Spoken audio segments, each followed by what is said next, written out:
We have an issue with Qatar. We hope that this issue will go away soon. The issue goes back to 1995 when the Emir's father took over the country, began to flirt with the Muslim Brotherhood, began to interfere in the affairs of our countries, and we tried for more than 10 years, 15 years in fact, to persuade him to cease and desist from such activities, but it didn't work. In 2013, we withdrew our ambassadors. In 2014, the Qataris agreed to stop their interference in the affairs of our countries. They signed an agreement to that effect, but didn't implement any of it. Our policy with regards to Qatar is very simple. We say no to terrorism, no to terror financing, no to spreading hate and extremism, and no to interfering in the affairs of other countries. I think every single man and woman in this room would agree with these principles. That's what we want Qatar to do.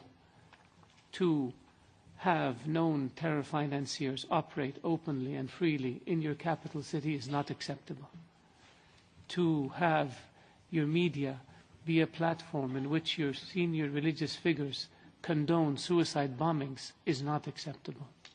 To recruit members of royal families and religious scholars and tribal leaders from your neighboring countries in order to cause mischief in those countries is not acceptable.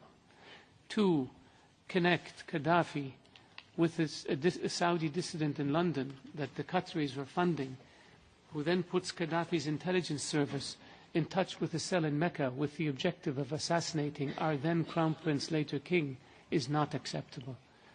To be caught on tape talking to Gaddafi and telling Gaddafi that you're doing all these things to Saudi Arabia and that in 10 years there will be no monarchy in Saudi Arabia is not acceptable. I think people in the West look at Qatar, they see a young country with a young leadership, they see foreign universities, they see museums, they see Football World Cup. the Paris Saint-Germain, they see beautiful buildings that the Qataris acquire, and it gives them an image of modernity and reasonableness. But what you don't see is the dark side that I just mentioned. Allowing people to raise money for terror groups, allowing your platforms, media platforms, to be used to condone suicide bombings and hate and insightfulness is not acceptable. Trying to undermine your neighboring countries is also not acceptable. So what we're saying to our Qatari friends is you've got to stop this so that we can have normal relations with you again. What have they done since we took these steps? They signed an MOU with the US on terror financing, which they had refused to do for years. They changed their laws to allow the introduction of evidence put forth by a foreign government, which they had refused to do for years. They stopped their funding to al-Nusra and to Hamas, which allowed the Palestinian government to gain control over the Gaza Strip. So all of these are positive developments, and we want the Qataris to do more in order for us to normalize our relationship with them. We have taken steps to ensure that there's very little damage to the GCC as a consequence of this action. The GCC military exercises continue, even with Qatar participating. The GCC ministerial committees continue to operate, even with Qatar participating, so that we minimize any impact this has on the GCC.